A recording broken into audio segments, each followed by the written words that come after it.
dia merasakan Republik Indonesia menjadi superpower. Terima kasih, saudaraku.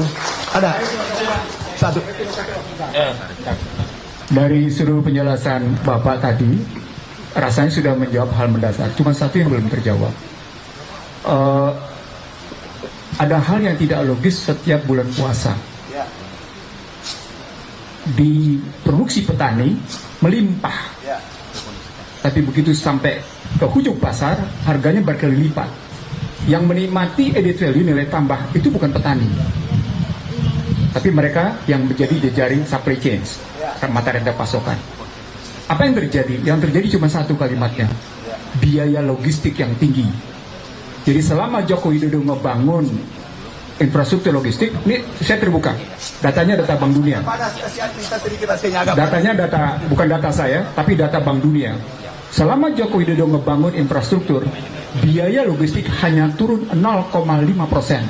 Dari 24 menjadi 23,5%. Means, mata rantai pasokan tetap dipegang oleh yang namanya pemburu rente. Istilah saya pemburu rente. Dampaknya menjadi harga ujung tetap tinggi. Saya balik ke harga pasar. Tadi Henry sudah ngambil contoh beras, Pak. Bagaimana tadi 13.000, 17.000 dikacaukan. Itu menunjukkan bahwa sesungguhnya mata rantai pasokan masih belum bisa dikendalikan oleh pemerintah. Satu, indikator buat saya.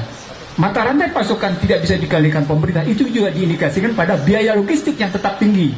Yang 23,5% dari 24. Yang Sri Mulyani bilang, waktu dia jadi menteri, ini biaya infrastruktur sudah besar-besaran, tapi tetap kita kalah bersaing dengan negara tetangga. Maka pertanyaan, ini bukan tugas Bapak. Ini bukan tugas Bapak, tapi menjadi bagian Bapak berkoordinasi dengan menteri-menteri lain, bagaimana tetap, kan ujungnya soal price stability. Price stability itu tetap hajat hidup orang banyak. Anda bekerja habis-habisan, tapi stabilitas harga tidak tercapai, habis dimakan oleh yang namanya para korporat. Terima kasih. Pak, enggak, tolong Pak, nanti Pak mengerti terus. Aku bangga dengan Bapak. Maaf ya, teman-teman. Teman-teman, negara ini kuat kalau ada pengamat yang mengkritik konstruktif. Aku harus sportif karena aku dosen juga. Ini yang benar. Jangan tidak main data. Pak, aku rekan yang Bapak sampaikan. Dan kami sudah rancang. Nih, mana supply chain?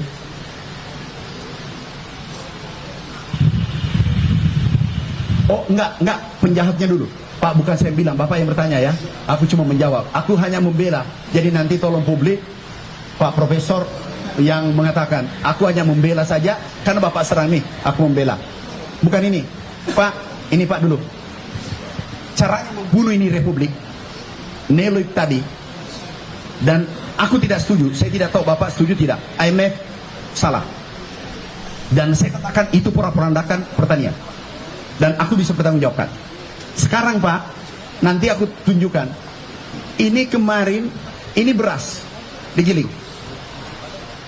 Ini yang diproduksi. Tapi kapasitas pabrik 116 juta ton. Berarti idle kan Pak? Nggak cukup kan? Lah datang konglomerat bangun dengan kapasitas besar 50 juta ton. Ini mati kan? Kalau ini beli 6.000, ini beli 6.500. Ini beli 7.000, ini beli 7.500. Dan ini 20 orang.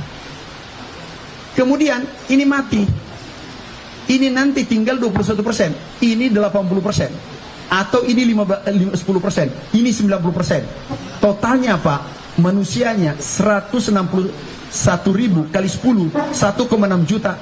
Kali 4, itu 6 juta orang bisa jadi teroris. Bisa dia nakal, bisa dia gembel, dan dia keamanan tidak terjamin.